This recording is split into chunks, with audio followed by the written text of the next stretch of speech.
Nandiyan na po pala kayo. Nakapagluto na po ako ng kanin. Nainit ko na rin po ang ulam na niluto ni Lolo. Wala pa po si Lolo eh. Sabi niya, pupunta lang po siya sa Ibayo kasi may kukunin siya kay Mang Paldo. Nay? Ano pong nangyari sa inyo? Bakit po puro kayo sugat at puro dugo ang damit niyo? Anak, madali ka. Kumuha ka ng ilang mga gamit mo. Yung kaya mo lang dalhin. Ilagay mo sa bag mo, ha? Kailangan na natin umalis ngayon. Ha? Po? Bakit po, Nay? Ano pong nangyayari? Bakit po tayo aalis? Wala pa po si Lolo eh. Di po ba natin siya isasama? Susunod na lang ang lolo mo sa atin. Kailangan na natin mauna umalis dito. Saan po tayo pupunta? Huwag ka na maraming tanong. Maggaya ka na. Opo, Nay. Pagkatapos magayak ni Corina, dali-dali siyang hinatak ng ina palabas ng bahay. Kaliwat kanan ng lingon ni Nanay Carmen bago sila umalis. Habang naglalakad ng mabilis ang mag-ina, ay palingon-lingon pa ang ginang sa pinanggalingan para siguruhin na walang nakasunod sa kanila. Takang-taka naman si Corinne sa naging pasya ng kanyang ina. Umihingal na siya sa paglalakad at napapatakbo na rin para makasabay sa malalaking hakbang ng kanyang ina. Nay, ano po ang nangyayari? Bakit po tayo umalis sa bahay? Si Lolo po, naiwan natin. Huwag ka na magtanong. Kailangan natin makalayo dito. Hindi tayo dapat maabutan ng mga tao. Papatayin nila tayo. Po, bakit po? May nagawa po ba kayo? Kaya sila nagalit? Takbo na, Corinne. Huwag ka lilingon sa likod. Tumakbo ka lang hanggat kaya mo, ha? Makinig ka kay nanay, anak. Ililigtas kita. Hindi ako papayag na mapatay nila tayo. Nandiyan na sila. Naririnig ko na ang mga yabag nilang hinahabol tayo. Bilis pa, anak. Bilisan mo pa tumakbo. Nay, ang pago po. Ang sakit. Tumama sa bato. Tayo na, anak. Nandiyan na sila. Hindi nila tayo pwedeng maabutan dito. Wala silang awa. Siguradong papatayin nila tayo. Dahil sa takot mula sa mga sinasabi ng kanyang ina, nilingon ni Corinne ang kanilang pinanggalingan. Lalo siyang nilukob ng takot nang makita ang taong bayan na may dalang sulo. Sumisigaw sa galit ang mga ito. Hinahanap sila at gustong patayin. Naghiwa-hiwalay ang mga tao para mapalibutan ang lugar. Nanginginig na sa takot si Corina at napahawak sa braso ng kanyang ina. Nay, bakit po sila nagagalit? Ano po bang nagawa natin? Bakit nila tayo papatayin? Masasama ang mga tao ko rin. Hindi ka dapat magtiwala sa kanila. Hindi tayo tanggap na lipunan kahit magpakabuti tayo. Ang tingin sa atin ng mga tao, halimaw. Kahit kailan, hindi nila matatanggap ang mga kagaya nating aswang. Kaya tumayo ka na, anak. Tumayo ka na. Kailangan nating makaalis sa lugar na to. Si Lolo po, Nay. Hindi pa po nakakauwi. Baka po patayin silang mga tao. Maiwan po natin si Lolo. Nay. Kaya ng lolo mo na humabol sa atin. Kailangan natin makaalis bago pa tayo maabutan ng mga tao. Tayo na, Corinne. Tayo! Takbo, anak! Takbo! Kahit iniinda ni Corinne ang masakit niyang paa, binilisan niya ang kanyang pagtakbo. Pinilit niyang sabayan ang malalaking hakbang ng ina. Halos kinakaladkad na siya ni Nanay Carmen para lang mapadali ang kanilang pagtakas. Lalong napapabagal ang pagtakbo ni Corina dahil hindi na niya maaninag ang madilim na damuhan na kanilang binabagtas. Lumalamo rin ang kanyang paningin dahil sa mga luhang namumuo sa kanyang mga mata. Dahil sa takot ay napapalakas ang kanyang pag-iyak na kaagad namang sinaway ng ina. Maya-maya'y napahinto si Nanay Carmen at tinignan ng paligid.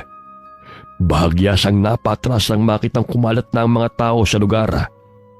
Kitang-kita nila ang mga hawak nilang nagliliyab na sulo. Napaliligiran na nila tayo. Anong gagawin natin? Nay, lumalapit na po sila sa atin. Ano pong gagawin natin? Anak, makinig ka ha. Alam mo naman ang gubat, di ba? Kabisado mo na, di ba? Po, Malinaw na ang paningin mo sa dilim, hindi ba anak? opo, Nay. Natutunan ko po dahil sa mga turo niyo ni Lolo sa akin. Magaling, mahusay kang bata. Ang lolo mo dadaan sa gubat para sunduin tayo. Natatandaan mo ba kung saan tayo lagi nanguhuli ng mga hayop sa gubat?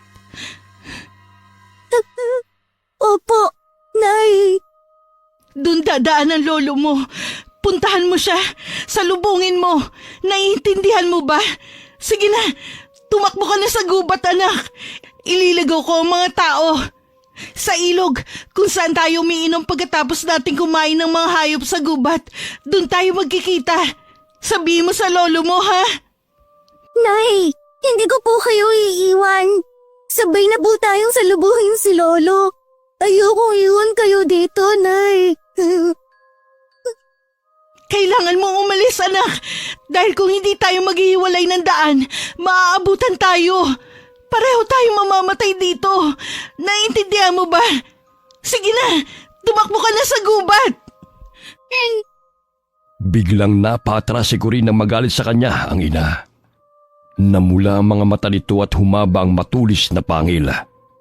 Itinulak pa siya ng kanyang ina. Pagkatapos ay galit na umatungal para itaboy siya. Dahil sa atungal ni Nanay Carmen ay nakuha niya ang atensyon ng mga taong naghahanap sa kanila. Lalong natakot si Corinne, kaya mabilis na tumakbo papunta sa gubat. Inisip niyang kailangang makita niya kagad ang kanyang lolo para mailigtas nila ang kanyang ina. Habang tumatakbo'y naririnig pa niya ang sigawan ng mga tao, habang parang mabangis na hayop kung tugisin ang kanyang ina. Napahinto siya sa pagtakbo at nilingon sila. Kitang-kita niyang nasaan yung malaking aso na ang kanyang ina at mabilis na tumatakbo. Nagpapahabol ito sa mga tao. Pilit inilalayo ng kanyang ina ang galit ng mga tao para hindi masundan si Corinne. Pinagbabato naman nila si Nanay Carmen ng mga nag-aapoy nilang armas. Binalot yun na tela na isinausaw sa gas at saka sinindihan ng apoy. Ang ibang lalaki may dalang mahahabang latigo na gawa sa buntot pagi. Inihahagupit nila yun sa damo habang hinahabol ang ina ni Corinne. Napayak na ang bata dahil sa ginagawa ng mga tao sa kanyang ina. Maya-maya'y napaligiran na nila si Nanay Carmen. Dinig na dinig ni Corinne ang malakas na atungal ng kanyang ina, habang salitang pinaghahagupit ng mga lalaki gamit ang kanilang latigo. Hindi na malaman ng bata kung ano ang gagawin. Malayo pa ang lugar na sinasabi ng kanyang ina kung saan ay naroon ang kanyang lolo. Kaya naisip na lamang niyang balikan si Nanay Carmen at pakiusapan ng mga tao na huwag itong saktan. Tigilan niyo po, Nanay ko. Huwag niyo po siyang saktan. Maawa po kayo sa kanya. Bakit ka bumalik? Sabi ko sa'yo umalis ka na. Alis na ako rin. Umalis ka na dito. Hindi ko po kayo iiwan, Nay. Ano bang kasalanan namin sa inyo? Bakit pinasinasaktan ng nanay ko? Ang sasamangin niyo. Anong kasalanan nyo? Mga aswang kayo! Mga salot! Mga halimaw!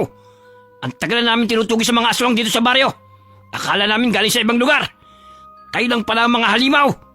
Ang gagaling nyo magpanggap. Kung hindi pa namin nahuling nanay mo na lumalaban ng mga alagang hayop ni Paring Tonyo, hindi pa namin malalaman na kayo mga aswang na hinahanap namin. Dapat kayong mamatay! Hindi naman po kami nananakit sa mga tao. Sa tingin mo ba mapapaniwala mo kami, bubwit na aswang? Hindi pa po ako aswang. Patawarin niya na po ang nanay ko. Huwag na po siyang sasaktan. Aalis na po kami, Mang Berting. Para maawa niyo na po. Pakawalan? Para ano? Sa ibang lugar naman kayo mamimirwisyo? Doon naman kayo manlalapa? Ang mga halimaw na kagaya nyo ay hindi na dapat binubuhay. Mga salot! Mga kasama, itali na natin sila at sunugin natin ang buhay!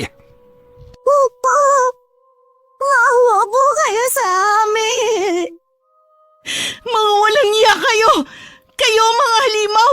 Mamamatay tao! Aswang lang ang pinapatay namin, Carmen. Pasensya na lang tayo. Pero mas poprotektahan namin ang aming pamilya kaysa sa palayain kayo. Mga walang puso! Kayo mga halimaw! Hindi naman kami kumakain ng tao! Marami pang aswang na mas masahol sa ugali ninyo! Pero hindi ninyo mahuli-huli!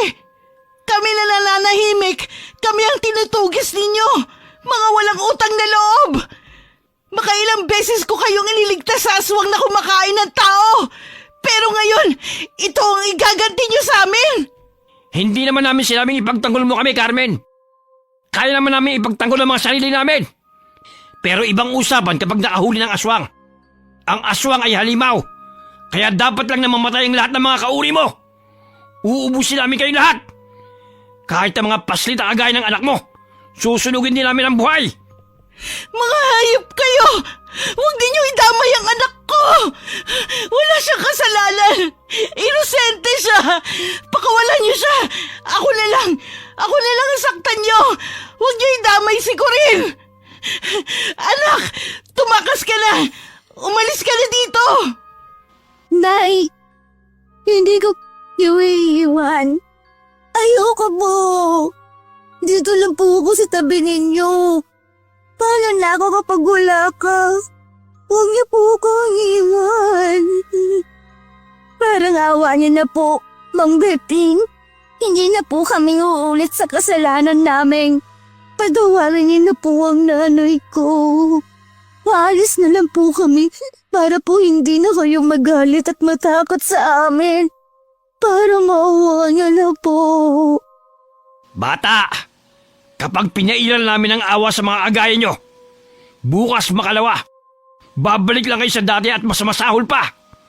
Baka pati ang mga bata dito sa aming lugar ay lapain nyo na rin. Mas mainam nang mamatay kayo para masigurong kaligtasan ng buong bayan. Higpitan ang tali sa kanila.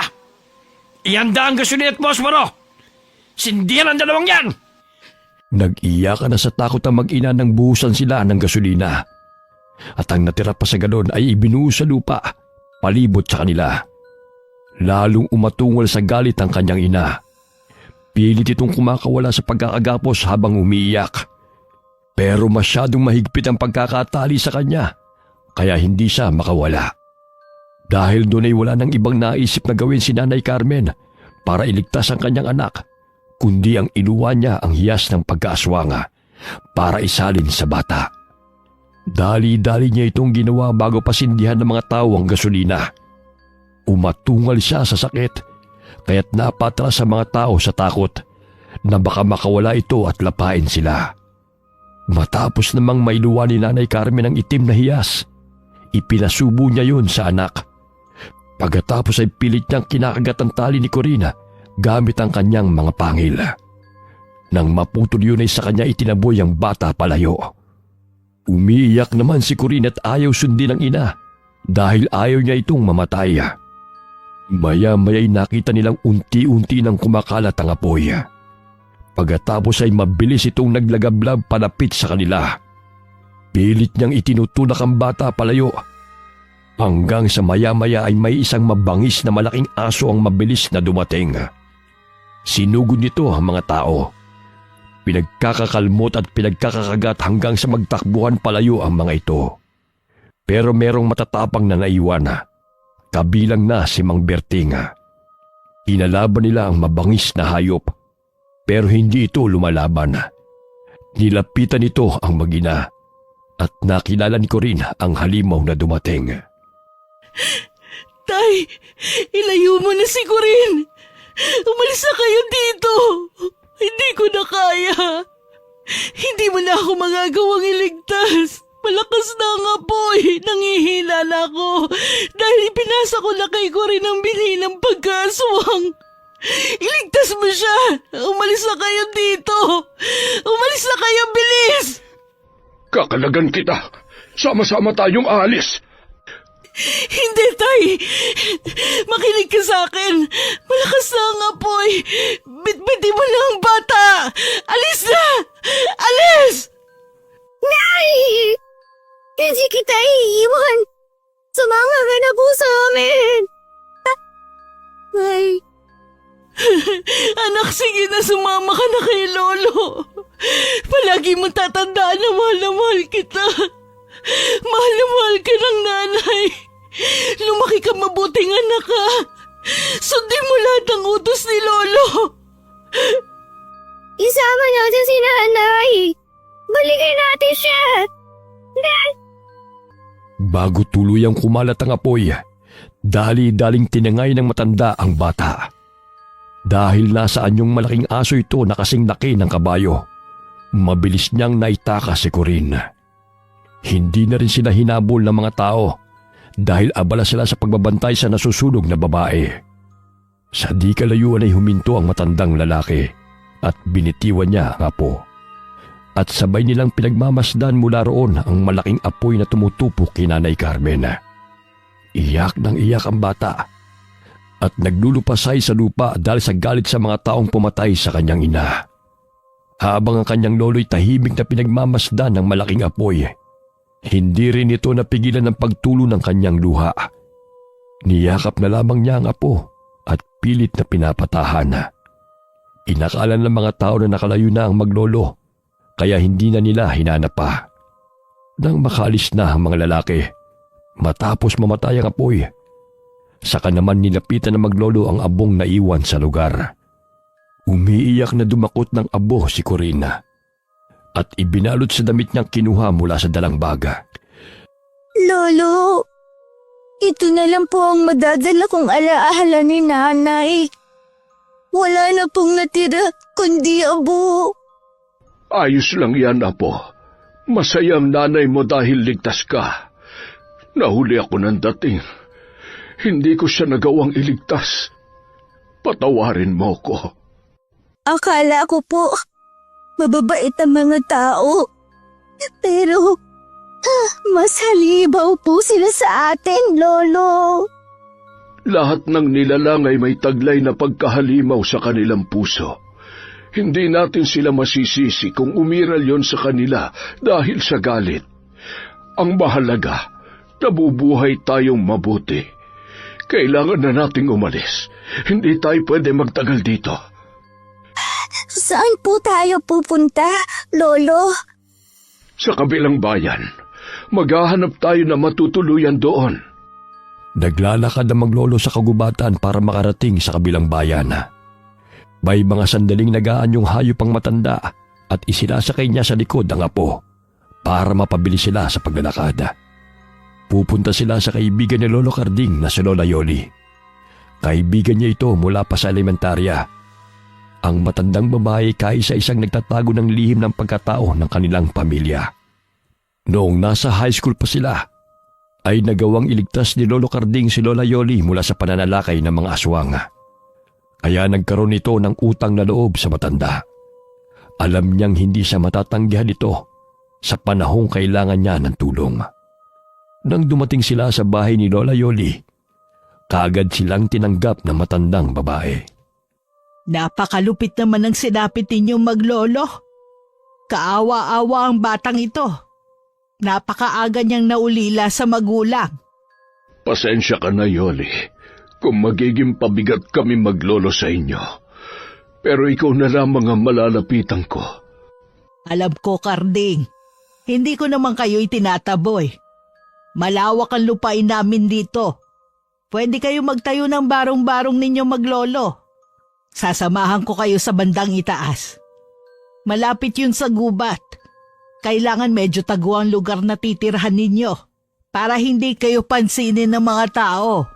Isa pa sa gubat, pwede kayong mangaso ng mga hayop para may pagkain kayo.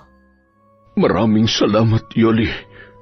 Malaking tulong ang ginawa mong ito sa amin. Tatanawin ko itong malaking utang na loob. Ako ang may malaking utang na loob sa'yo. Ibinabalik ko lang ngayon. Tignan mo tong apo mo. Putlang-putla. Mukhang napagod ng husto sa paglalakad ninyo sa gubat. Napakagandang bata nito. Ingatan mo siya. Oo, pangangalagaan ko siya. Siya na lamang ang naiwan sa akin. Asensya ka na sa mga tao, Karding. Huwag ka sanang magtanim ng sama ng loob o galit sa kanila. Oo, alam ko. Naiintindihan ko ang mga tao sa ginawa nila. Hindi ko sila masisisi. Hindi po kayo nagagalit sa kanila, Lolo. Inatay po nila si nanay. Huwag kang magtatanim ng galit, Apo. Kapag pinuno mo ng galit ang puso mo, hindi ka na magiging mabuting nilalang. Hayaan mo silang maging masama kung yun ang gusto nila. Pero ikaw, hindi ka dapat maging kagaya nila. Corina po, alam ko may galit ka sa mga tao dahil sa pagpatay nila sa nanay mo. Pero kailangan mong matutong magpatawad. Hindi lahat ng tao masama. Meron ding mabubuti. Kagaya po ninyo, Lola. Pero ang mga taong pumatay sa nanay ko, masasama po sila. Galit po ako sa kanila. Galit po ako. Apo, hindi dapat ganyan. Huwag ganyan. Kung magtatanim ka ng galit, hindi magiging masaya nanay mo kung nasaan man siya naroroon. Sa ngayon hindi mo siya masisisi, Karding. Sariwa pa sa kanya ang mga nangyari. Napupuno pa ng galit ang puso niya. Hayaan mo. Darating din ang araw matututunan din niya magpatawad. Sa gitna ng kanilang usapan ay sumingit ang anak ni Lola Yoli. Sinabi nitong handa na ang silid na tutuluyan ng maglolo. Kaya sinabihan na ng matandang babae na magpahinga muna sina Lolo Karding at Corina.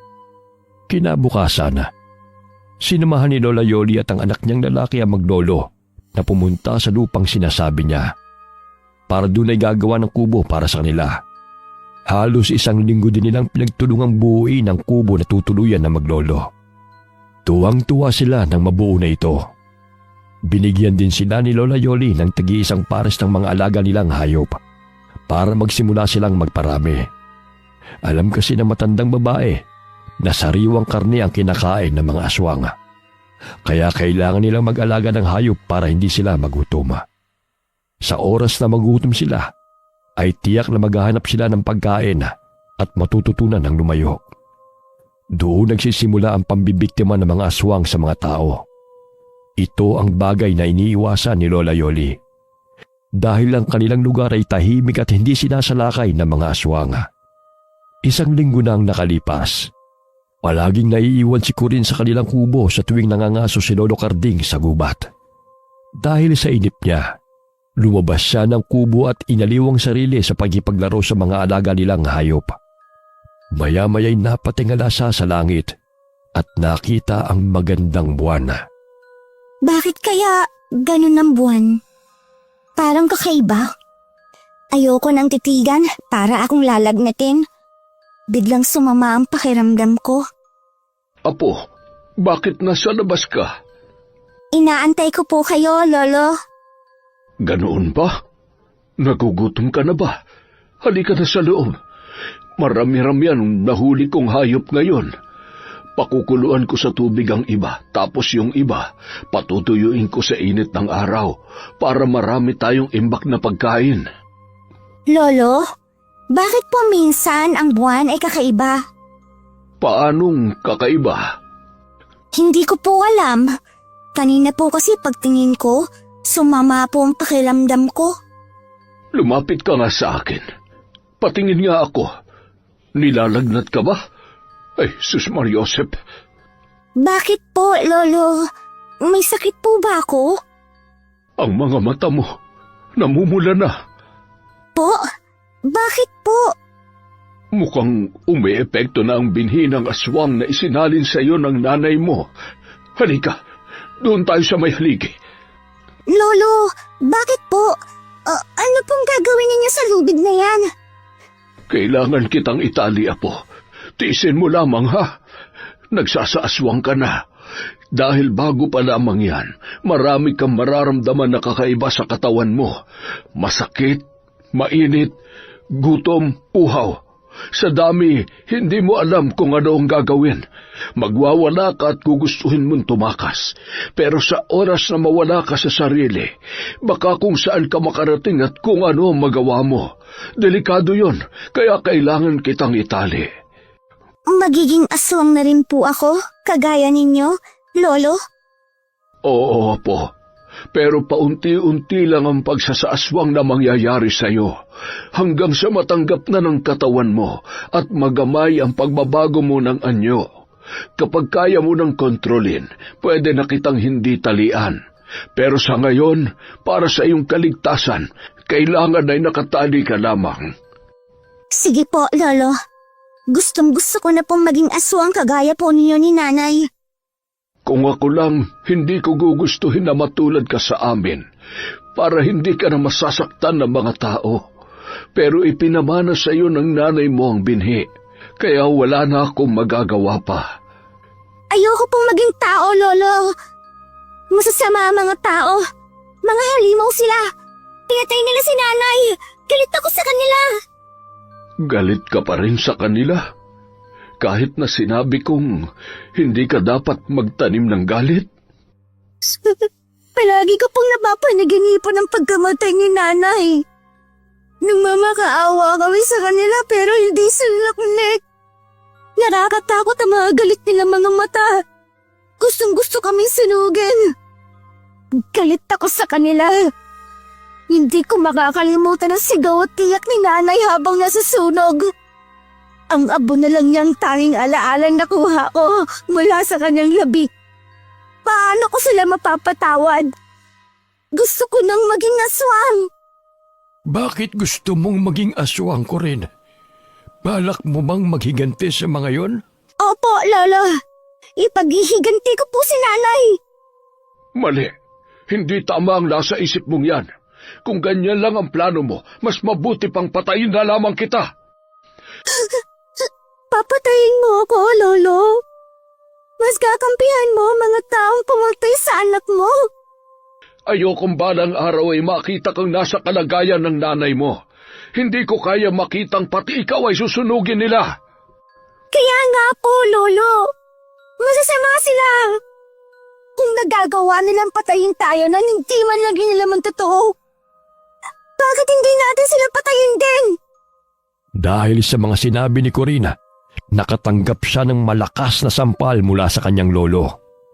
Ito ang unang beses na sinaktan niya ito.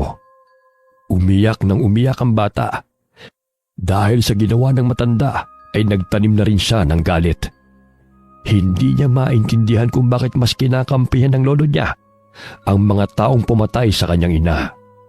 Tumitig na lamang si Corinne sa buwan na nakikita niya mula sa labas ng bintana. Naisip niyang kapag tinitigan niya yon, kagaya ng ginagawa ng nanay at lolo niya sa tuwing nagpapalit ng anyo bilang aswang, mas mapapadali ang pagiging aswang niya. Hindi nagtagal, nakaramdam na rin siya ng mga kakaibang pakiramdam. Namilipit siya dahil sa sakit ng kanyang tiyan. Kumakalam ito na para bang may kung ano sa loob na hinahalukay ang kanyang bituka. Nakakaramdam din siya ng matinding gutom at uhaw. Pagkain. Lolo, nagugutom po ako. Gusto ko pong kumain. Heto, kainin mo itong atay ng bago kong huling baboy sa gubat. Ayoko po niyan, Lolo. Ayoko ng nilagang karne. Hindi mabango. Gusto ko po ng sariwa. Yung buhay pa. Gusto kong ako ang pumatay sa kanya. Hindi. Hindi ko hahayaan na pumatay ka, kahit hayop pa yan. Ayokong kumain ka ng sariwang karne. Hindi ka dapat masanay sa ganoon. Sanayin mo ang sarili mo sa nilagang karne para hindi ka matakam sa hilaw. Ito ang kainin mo. Ayoko! Ayoko niyan! Gusto ko ng buhay. Ako ang papatay sa kanya gamit ang matutulis kong kuko. Nanilisik ang mga mata ni Corina at nagawa pa niyang kalmutin ang kanyang lolo. Nagalit ang matanda at nasampal na naman siya sa pisngi. Namaluktot si Corinne sa sulok habang umiiyak. Tiniis niyang masakit na sikmura dahil sa kumakalam na tiyana. Buong gabi siyang namimilipit sa sakit ng tiyana. Umiiyak siya at paulit-ulit na tinatawag ang kanyang ina. Hanggang sa sumapit ang umaga. Hinang-hina ang kanyang katawan. Naaamoy niya ang niluluto ng kanyang lolo.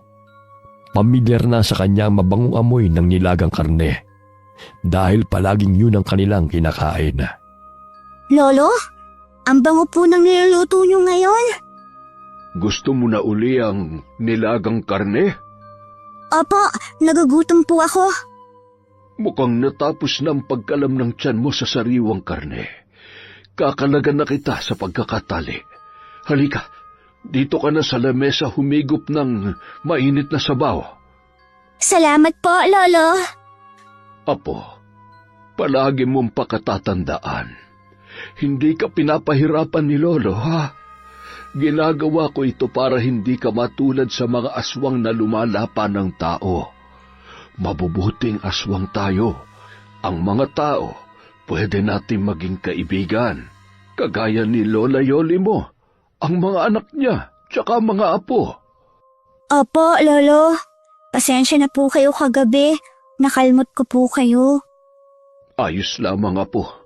Hindi naman malalim ang kalmot na yon. Heto, humigop ka ng mainit na sabaw bago mo kainin ang karne. Hanggang kailan po ako magiging mabangis, Lolo? Mabangis? Ano ang ibig mong sabihin? Kagabi po. Di ba, naging mabangis na halimaw ako? Ah, yun ba? Nagsisimula ka pa lang kasi sa pagkaaswang mo. Pero alam kong malalagpasan mo ang pagsubok na yan. Masasanay ka rin sa uri ng buhay natin at magagawa mo ring itakwil ang pagkain ng sariwang karne. Paano po pag hindi ko nagawa? Papatayin niyo po ba ako? Huwag mong isipin yan. Nandito ako para gabayan ka, apo. Hindi ko hahayaan na ikaw ay mapahamak. Hanggat nabubuhay ako, hindi kita hahayaan na tumikim ng sariwang karne. Hindi ka matutulad sa mga aswang na hayok sa laman hanggang sa hindi na makontento. Kaya nagagawa nilang lapain ang mga tao. Sige po, Lolo. Susundin ko po ang lahat ng sasabihin ninyo. Kahit mahirap po, hindi ako titikim ng sariwang karne. Ganyan. Tama yan. Sige, kumain ka na, apo. Kagabi pa walang laman yan tiyan mo.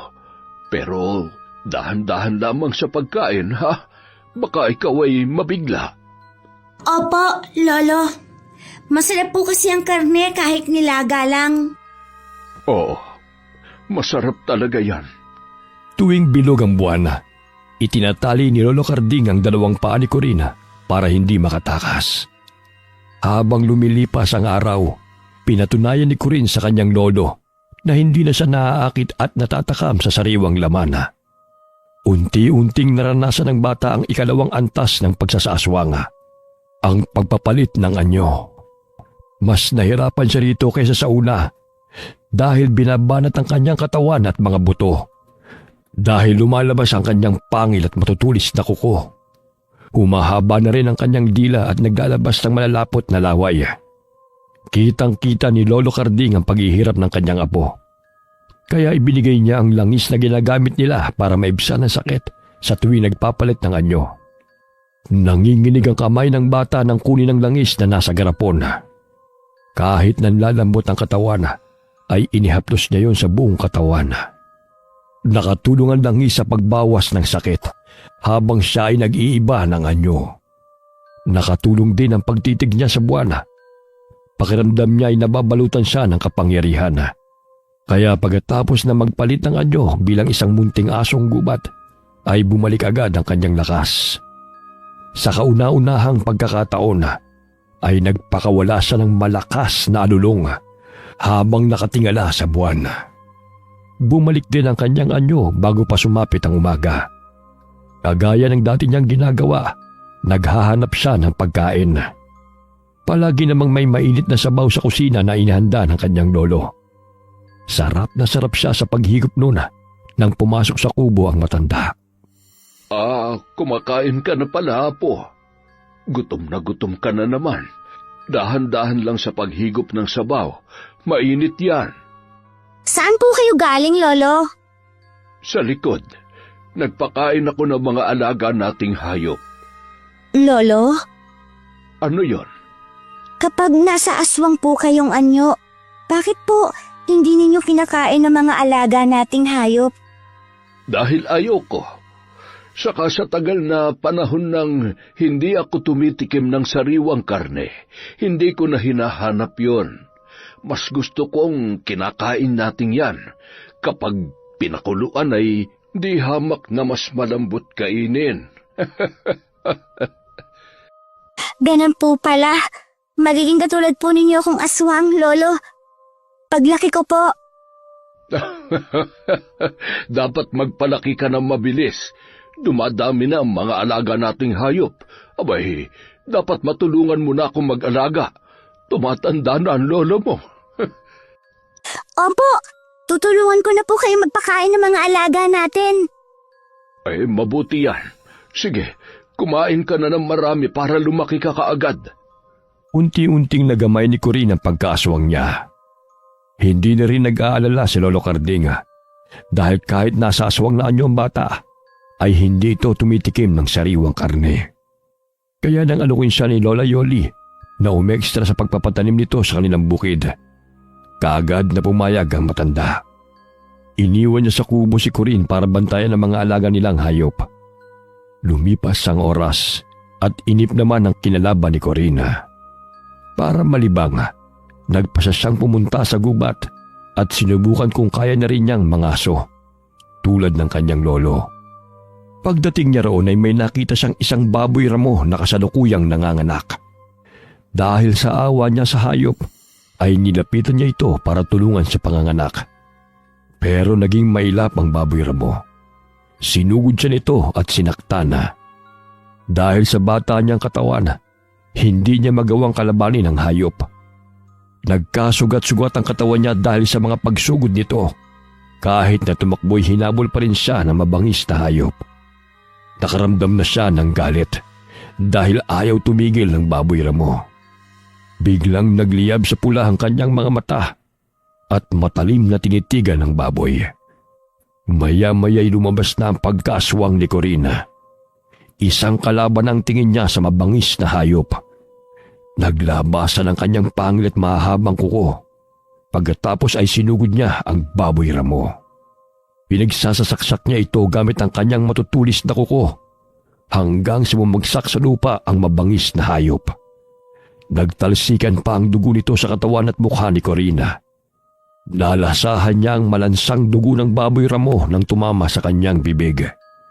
Lalong pumula ang kanyang mga mata dahil sa kakaibang nalasahan. Tumulo ang malapot niyang laway nang tignan niyang nakahandusay na hayop sa kanyang harapan. Hindi na niya napigilan ang sariling lapain ito. Para siyang sabik sa pagkain. Sarap na sarap siyang inubos ang laman loob ng baboy ramo. Pati na rin ang big nitong hindi na nagawang isilang. Nang mabusog si Corinne ay saka siya bumalik sa wisyo. Gulat na gulat siya sa kanyang nagawa. Sa sobrang takot ay halos hindi na siya makatakbo. Nanginginig ang mga kamay at tuhod. Umiiyak siyang umuwi at naabutan niya si Lolo Carding na nasa labas ng bahay. Corinne? Oh, ano nangyari sa iyo? Bakit ganyan ang itsura mo? Puro ka dugo. Ano nangyari? Saan ka nang galing? Lolo, yung baboy po kasi. Natake po niya ako. Nagpunta ka sa gubat? Bakit? Gusto ko lang pong subukan manghuli ng hayop. Gaya po ng ginagawa niyo. Hindi mo dapat ginagawa yon. Masyado ka pang bata. Gawa ba ito sa inang mabangis na hayop? Puro kasugat. Anong ginawa mo sa hayop na yon, ha? Corinne, umamin ka. Sinaktan mo ba ang hayop na yon? Sumagot ka! Lolo, Hindi ko po sinasadya. Natakot po ako. Napatay mo ba ang hayop na yon? Opo. Napatay mo lang, hindi ba? Hindi mo naman nilapa. Lolo, Kinain mo? Kinain mo yung hayop? Ha, Corin? Sumagot ka! Hindi na sumagot si Corin dahil mas natakot siya sa galit ng kanyang lolo. Pero dahil sa kanyang pag-iyak, naisip ng matanda na nilapa ni Corin ang hayop na sumalakay sa bata. Halos matumba sa kinatatayuan si Lolo Carding nang makumpirma ito. Namutla siya at halos nahirapan sa paghinga. Kumuha siya ng tubig saka ito ininom para pakalmahin ang sarili. Hindi nagsalita ang matanda. Nagmamadali siyang umalis ng bahay. Pagbalik niya ay may dala na siyang kadenang bakal at may kantado. Lolo, bakit po kayo may dala niyan? Ano pong gagawin niyo? Nakatikim ka na ng sariwang karne, Corin. Hahanap-hanapin mo na yon. Lalo na kapag bilog ang buwan at magsasaaswang ka, hindi kita mapipigilang umalis. Maghahanap ka ng pagkain na magbibigay kasiyahan sa sikmura mo. Hindi ko na po ulitin, Lolo. Patawad na po. Huwag niyo na po akong ikadena, Lola. Para niyo na pumawa. Ayoko pong makulong lang dito sa bahay, Lolo. Para sa iyo ang ginagawa kong ito, Corin. Kahit labag sa kalooban kong ikadena ka, kailangan kong gawin. Ayokong isang araw ay malaman kung lumalapa ka na ng kung ano-ano o kung sino. Hanggat hindi mo lubusang nakokontrol ang sarili mo, mananatili kang nakakadena. Ayoko po. Sorry po. Hindi na po ako ulit, Lolo. Tiniis ni Lolo Carding ang kanyang apo, kahit na umiyak ito at nagmamakaawa. Ilang araw ding nakatali ang isang paa ng bata sa loob ng kubo nila para hindi ito makaalis. Pero ang pagdidisiplina ng matanda ay hindi nakatulong dahil lalong nagtatanim ng galit si Corina. Pati sa kanyang lolo ay may galit na rin siyang nararamdaman. Hanggang isang araw, may ilang manok na nakapasok sa loob ng kanilang kubo dahil naiwan ng kanyang lolo na nakabukas ang pinto. Hinablot niya ang mga yun sa kakinain. Nagrebelde si Corin para ipakita ang galit niya sa matanda. Nag-iwan pa siya ng balahibo at ilang buto ng manok para ipakita sa kanyang lolo ang ginawa. Pero dahil doon, lalo niyang ginalit ang matanda. Hinagupit siya nito ng walis tingting. Bawat hampas nito ay lumalatay sa katawan ng bata. Iyak ng iyak si Corina. Pero sa mga sandaling yon ay hindi na siya humihingi ng tawad sa kanyang lolo. Tinatanggap lamang ng bata ang bawat hampas ng walis tingting, kasabay ng matatalim niyang tingin na ipinupukol niya sa malayo. Napansin pa ng matandang lalaki ang pagkuyom ni Corin ng kanyang kamao. Kaya inihinto nito ang pagpalo sa apo. Mahinahong kinausap ng matanda ang kanyang apo. Nagagalit ka? Bakit? Dahil sa pagdidisiplina ko sa iyo? Anong gusto mong mangyari? Bakit po ba palagi ninyo akong binabawalang kumain ng mga pagkain para naman sa atin? Lolo, hindi pa. Mga aswang tayo. Normal sa atin ang kumain ng sariwang karne. Ano ba ang masama doon? Lumalaban ka na ngayon. Gusto mo nang kumain ng hilaw dahil nasarapan ka sa hayop na nilapa mo sa gubat. Gusto mo bang tuluyang maging halimaw? Ha? Mga halimaw naman po talaga tayo, di ba? Kahit nagpakabait tayo, hindi magbabago ang tingin sa atin ng mga tao. Mga halimaw pa rin tayo na ayaw nilang makasamang mabuhay dito sa mundo. Kahit wala tayong ginagawang masama, kahit ibang aswang ang masama, damay-damay lahat sa kanila. Wala naman tayong kakampi kundi ang sarili natin. Saan mo nakukuha mga sinasabi mong yan? Kung nilapa mo lang po ang mga taong yon, hindi sana mamamatay si nanay. Mailigtas mo sana siya. Pero hindi mo ginawa. Hinayaan mo masunog si nanay sa apoy. Pinabayaan mo siya. Nagre-rebelde ka dahil sa mga ginawa ko? Gusto mong gumanti sa mga tao, ganun ba? Opo, ipaghihiganti ko ang nanay ko. Sige, gawin mo. Mukhang kayang-kaya mo na nga ang sarili mo sa batang edad mong yan. Sige, magsaswang ka at gantihan mo silang lahat. Galit na kinalaga ng matanda ang kanyang apo sa pagkakatali ng paa nito sa kadena. Pagkatapos ay kinaladkad pa niya itong palabas ng bahay. Ipinagtabuyan niya ang apo habang sinasabihan itong gawin na ang gustong paghihiganti. Sa sama ng loob ni Corinne sa kanyang lolo, tumakbo siya at lumayo. Umiiyak siya habang tumatakbo at hindi na pinapansin kung saan siya nakarating. Napadpad siya sa gilid ng kalsada kung saan may nakita siyang lalaking naaksidente sa motor. Duguan ang binti ng lalaki habang pilit na itinatayo ang motor. Mula sa kinaroroonan ni Corina ay amoy na amoy niya ang malansang dugo ng lalaki na ang dating sa kanya ay napakasarap na inumin. Namula ang kanyang mga mata at lumabas kagad ang kanyang pangil. Gusto niyang salakayin ng lalaki pero hindi niya nagawa. Tinignan na lamang niya ito hanggang sa makaalis.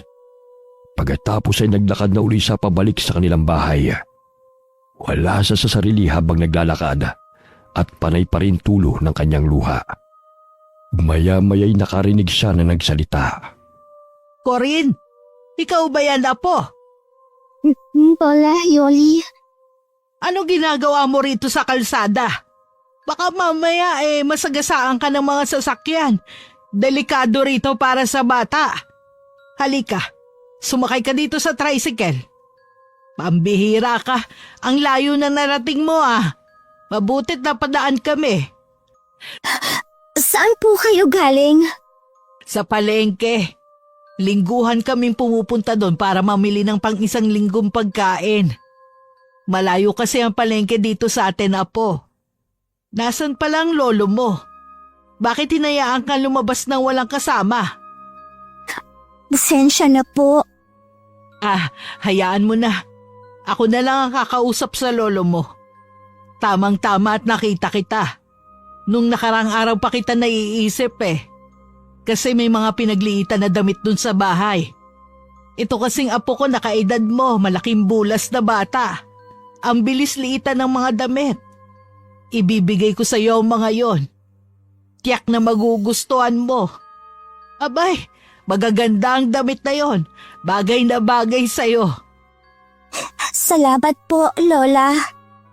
Pagdating sa bahay, hinanap kaagad ng matanda ang mga damit na ibibigay niya kay Corinne.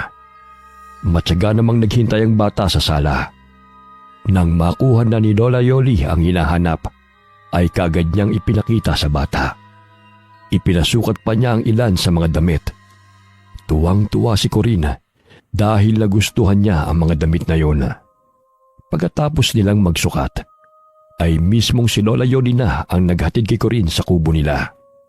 Habang naglalakad sila, naisipan ni Corinne na tanungin ang matanda.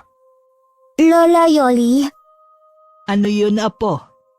mga aswang po kasi kami. Hindi po ba kayo takot na baka kainin namin kayo?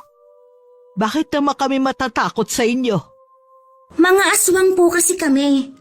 Hindi po ba kayo takot na baka kainin po namin kayo? Bakit? Kakainin mo nga ba ako? Abay, matanda na ako. Makunat na ang balat ko. Kaya mo pa ba akong kainin? Hindi ko po alam. Alam mo, apo, marami ang aswang na namumuhay sa mundo. Ang mga aswang parang tao lang din. May masama at mabuti. Kayo ng lolo mo, nabibilang kayo sa mabubuting aswang. Bakit naman ako matatakot sa inyo? Minsan nang iniligtas ng lolo mo ang buhay ko noon. Siguro kung magkapalit kami ng sitwasyon, ganun din ang gagawin ko sa kanya. Tayo ang nagpapasya kung magiging mabuti ba tayo o hindi. Ang lalim ng tanong mo para sa isang bata Mukhang marami kang iniisip. Umalis po kasi kami sa dati naming tinitirhan kasi masasama po ang mga tao doon. Oo, sadyang may mga masasamang tao talaga sa mundo. Ano po ang dapat gawin sa kanila? Merong lumikha sa atin, Corinne. Ipaubayan na natin sa kanya ang pagpapasya sa bagay na yan. Basta ang mahalaga, nabubuhay tayong hindi nakakapanakit ng tao. Mabuti kang bata, kasi mabuti rin ang lolo mo. Kaya alam kong hindi kayo mananakit. Nang makarating sila sa kubo, kinausap ni Lola Yoli ang lolo ni Corina. Tahimik namang nakikinig ang bata sa usapan ng dalawang matanda. Inaalam niya kung galit pa rin ang kanyang lolo. Nakita ko siya sa gilid ng kalsada na naglalakad habang nakatulala. Pinagalitan mo ba ang bata, ha, Karding? Oo, napagbuhatan ko siya ng kamay. Hindi tamang pagdedisiplina ang pananakit, Karding. Ayusin mo nga ang buhay mo. Lalayo ang loob sa'yo ng bata kapag mali ang pagdidisiplina mo sa kanya. Tama ka nga siguro. Natatakot lamang ako, Yoli. Natatakot akong baka maging mas masahol pa sa halimaw si Corinne. Matinding galit ang itinatago niya sa kanyang puso dahil sa pagkamatay ng kanyang ina. Gusto niyang makapaghiganti. Dapat talaga siyang magabayan ng tama. Hindi mo siya dapat iniiwan dito sa kubo ng mag-isa. Isama mo siya kahit saan ka magpunta para nababantayan mo siya. Sige, hayaan mo't gagawin ko yan. Pagkatapos ng usapan nila, ay nagpaalam na rin ang matandang babae. Pagkalis naman ito, ay saka naman hinarap ni Lolo Karding si Corina. Anong nakita mo sa daan kanina? Po? Bakit hindi mo nilapa ang lalaking yon? Di ba naghihiganti ka? Gusto mong manakit ng mga tao? Bakit hindi mo ginawa? Hindi ko po alam. Para po kasing kawawa siya. Mukha po siyang napilay. Kawawa? Naaawa ka sa kanya? Opo. Ganun pala. Maglinis ka na ng katawan at kumain na tayo. Matutulog tayo na maaga. Bukas, isasama kita sa bukid para hindi ka naiinip dito. Hindi na po kayo galit sa akin, Lolo. Ikaw ba? Galit ka ba sa akin? Dahil sinaktan kita? Kanina po. Pero ngayon hindi na. Ako rin.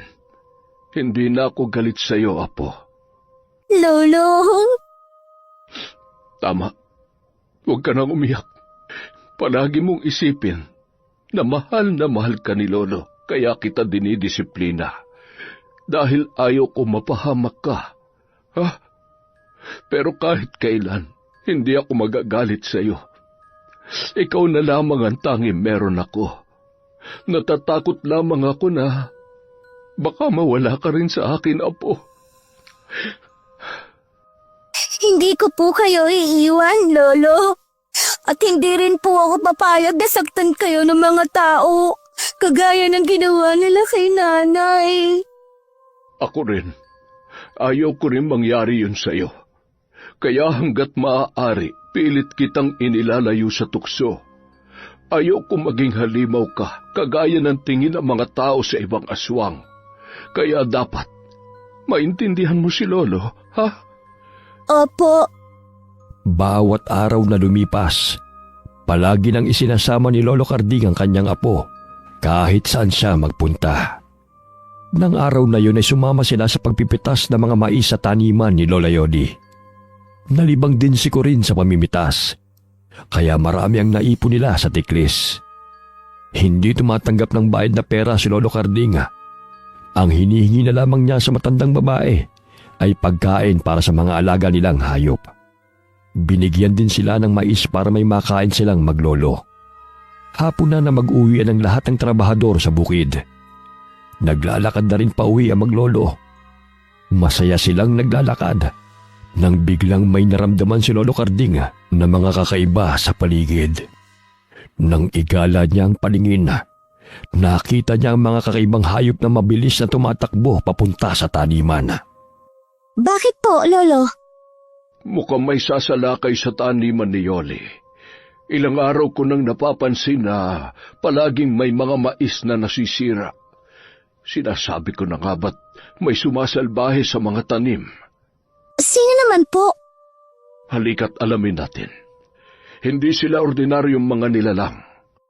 Bukod po ba sa tao, hayop at aswang, may iba pang nabubuhay sa mundo, Lolo? Hindi, Apo. Palagay ko ay mga aswang din ito. Pero mga magnanakaw sila. Halika dito. Magtago tayo dito sa matataas na mais at na mahuli natin sila. Hinintay nilang makalapit ang mga magnanakaw. Maya-maya'y isa-isa nang nagdatingan ng mga hayop na nasa anyong baboy. Pagkalapit nila sa maisan, ay kaagad na nag-anyong tao ang mga ito. Pinagpipipitas nila ang bunga ng mga mais at isinisilid sa bag na nakasukbit sa kanilang likod. Oo nga, mga aswang din sila. Anong aswang po sila, Lolo? Mga kiwig sila, Apo. Mga aswang na ayaw magbanat ng buto. Ang gusto lang ay magnakaw. Hindi ako papayag na kunin nila ang mga mais ni Oli. Lolo, ano po ang gagawin ninyo? Masyado po silang marami. Baka masaktan lang po kayo. Dumito ka lang. Huwag kang lalabas dito sa pinagtataguan mo, ha? Nanatiling nakatago si Corinne at pinapanood ang gagawin ng kanyang lolo. Kahit matanda na'y matapang at maliksi pa rin kumilos si Lolo Carding. Mahinahon itong kinausap ang mga kiwig. Pero tinawanan lang ng mga aswang ang matanda. Nang hindi na magustuhan ng mga ito ang pagbabawal ni Lolo Carding sa kanila, bumalik sa pagkaaswang ang mga lalaki at sinalakay na ang matanda. Nagpalit naman ng anyo si Lolo Carding bilang bagat. Isang malaking asong gubat na kasing laki ng kalabaw. Nilabanan niya ang mga kiwig, ang mga aswang na nasa anyong baboy ramo. Dahil mas malaki si Lolo Carding sa mga kiwig, hindi niya iniinda ang mga pagsalakay ng mga ito. Hindi naman sinasakta ng matanda ang mga aswang. Sa halip ay tinataboy lamang niya ang mga ito. Galit siyang umaatungal sa mga kiwig habang pilit silang itinataboy. Pero mas nanaig ang galit ng mga baboy ramong aswang. Pinagtulong-tulungan nila ang matanda. Pinagkakagat nila ng sabay-sabay sa iba't ibang parte ng katawan si Lolo Carding hanggang sa maibuwal nila ito.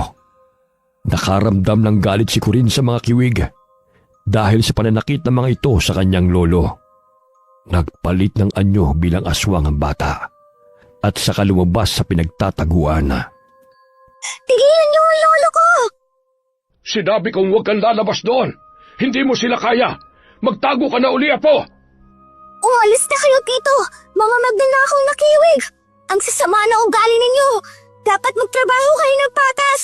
Hindi yung kinukuha ninyo ang pananim ng iba! Tama na, Apo. Magtago ka na. Susugod na sila sa'yo. Umalis ka na dito. Takbo na, bilis! Natakot si Corinne nang makita ang ilang mga kiwig na tumatakbong palapit sa kanya. Hindi na niya malaman ang gagawin, pero buo ang isipan niya na lumaban. Kasing laki niya ang mga baboy ramong aswang, kaya naisip niyang kaya niyang tapatan ang lakas ng mga ito. Ikinaskas niya ang unahang paa sa lupa at saka nagbuga ng hangin na pinadaan sa ilong. Sinalubong niya ng matalim na tingin ang mga papalapit na kiwig. Bawat lumalapit ay binabangga niya ang ulo ng mga ito. Pagkatapos ay kinakalmot gamit ang matutulis niyang kuko. Nang masaktan siya ng isa sa mga kalaban, ay lalong nag-igting ang kanyang galit. Mas mabilis siyang sumugod at dinamba ang mga kalaban. Pagkatapos ay pinagkakagat niya ang mga ito. Sinusuwag naman siya ng mga kiwig gamit ang mahaba nilang pangil. Umatungal sa sakit si Corinne. Pero lalo niyang ikinatapang ang bawat sugat na kanyang natatamo. Maya-maya'y lumapit na sa kanya si Lolo Carding. Huwag ninyong gagalawin ang apo ko. Akong makakalaban ninyo. Okay na po kayo, Lolo? Oo naman. Hindi naman umabot sa bituka ko mga atake nila. Pagtulungan natin silang itaboy, Apo. Hindi pwede ang mga magnanakaw na aswang sa lupain ng lola-yoli mo. Aba, Lolo! Nilabanan nila ang mga kiwig hanggang sa umatras sa mga ito. Pagod na pagod ang maglolo sa pakikipaglaban. Pagkaalis ng mga aswang na baboy ramo, ay nagsataw na uli ang maglolo. Nagpahinga sila sandali Pagkatapos ay naglakad na para makauwi ng bahay. Napadaan sila sa bahay ni Lola Yoli at tinawag sila na matandang babae dahil nag-alala sa sugatang itsura ng dalawa. Oh, bakit ngayon lang kayo nakauwi? Gabing-gabi na. Saan ba kayo pumuntang maglolo? Teka, bakit ganyan ang itsura ninyo? Puro kayo sugat. Yoli, pwede bang sa loob ng bahay mo na kami sermonan? Oo nga pala. Halika, pumasok kayo sa loob at magamot din ng mga sugat ninyo. Ben! Anak! Maglabas ka ng gamot! Gamutin mo ang sugat nila!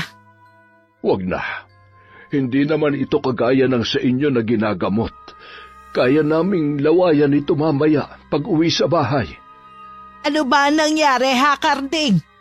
Binilinan kita na pangalagaan mong apo mo, pero isinama mo sa basag ulo. Ano ba namang desisyon yan, ha? Matanda ka. Sinalakay ng mga kiwig ang taniman mo ng mais, Yoli. Anong sabi mo? Mabuti at kami ang huling umalis. Kaya pala nasisira ang mga pananim at nauubos ang mga bungay dahil natutunan na nakawin ang mga aswang kapag gabi. Kaya ba ganyan ang itsura ninyo dahil kinalaban nyo sila? Oo. Pero dapat hindi na ninyo sila kinalaban. Mas delikado yun. Hindi naman nila mauubos na nakawin ng mga pananim eh. Ang ikinatatakot ko, malaman nilang may aswang akong tinatago. Pero ngayon tsak na alam na nila dahil kinalaban ninyo sila. Mas malalagay tayo sa peligro. Sa katunayan ang problema ko sa mga magdadakaw ng pananim dati pang nangyayari. Ngayon ko lang nalaman na hindi tao ang may gawa, kundi mga aswang. Kailangan ninyo magtanim ng mga pangontra sa aswang, kagaya ng bawang at kalamansi. Dapat paligiran ninyo ang lupain ng mga halamang yon. Hindi na kayo makakapasok sa taniman kung ganon. Hindi naman kami dadaan sa mga tanim na yon. Sa bungad kami dadaan, kaya hindi kami maaapektuhan. Sige, tutal naman nag-aanihan na. Pasisimulan ko ng pataniman ng mga kalamansi at bawang ang tabi ng mga bakod. Maraming salamat sa ginawa ninyo, ha?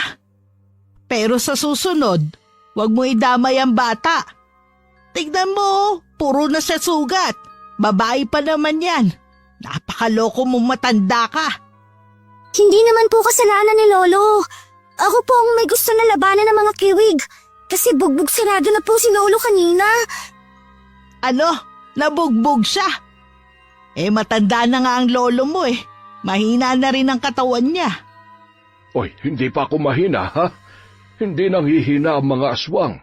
Kapag nasaan yung aswang kami, palagi kami malakas.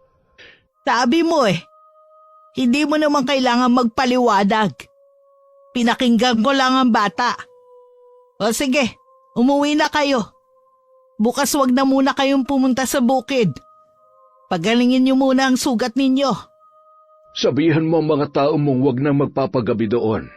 Mas mainam na magsimula sa trabaho na maaga at maaga rin makauwi. Saka sabihin mo palagi magdala ng pangontra sa aswang. Oo na. Salamat uli. Ikaw maliit na binibini. Pagalingin mo agad ang sugat mo, ha? Huwag mo lalagyan ng peklat ang balat mo. Hindi magandang tignan. Opo, Lola.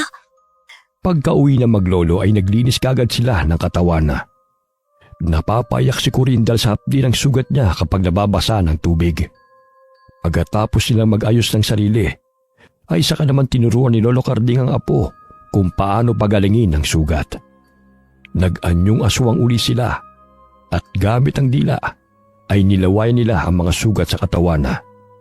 Nakaramdam ng ginhawa si Corin nang malapatan niya ng laway ang kanyang sugat. Doon niya nalaman na ang kanilang laway ay gamot para sa kagaya nilang aswanga.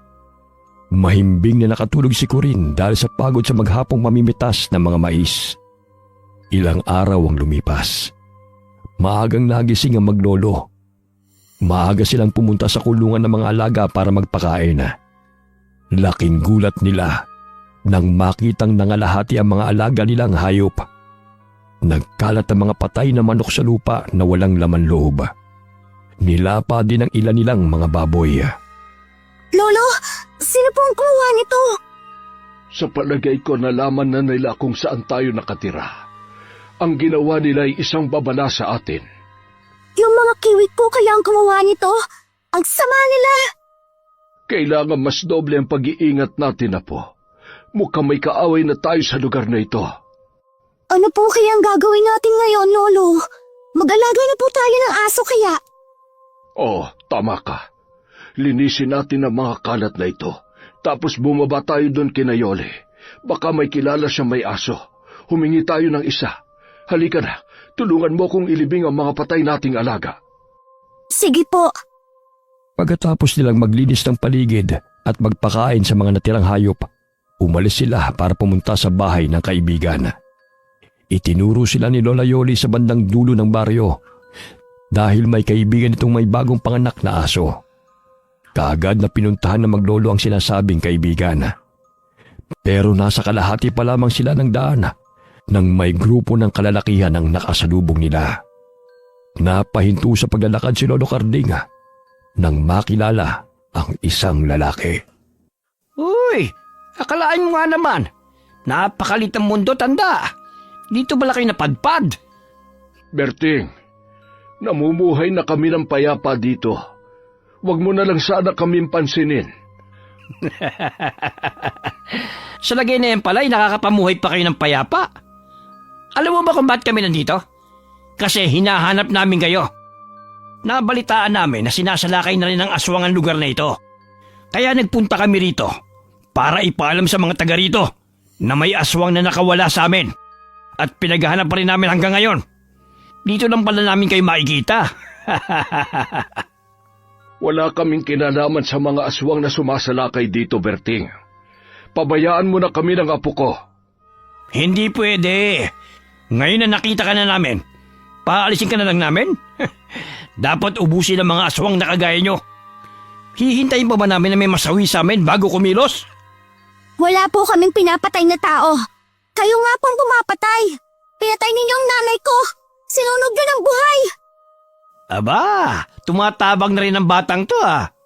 Alam mo bata, dapat talagang patay ng nanay mo dahil aswang siya. Ngayon, kayo naman maglolo ang isusunod namin. Lahat ng mga aswang ay papatayin namin. Susunugin namin ang buhay. Walang aswang ang pwedeng manirahan sa lugar ng mga tao. Mga kasama, hulihin na sila. At para may saysay ang kanilang pagkamatay, doon natin sila susunugin sa lugar na pinagsunugan natin sa babaeng aswang na yon.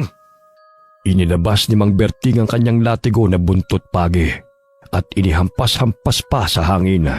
Pagkatapos ay ngumiti, saka tinignan ng matalim ang maglolo.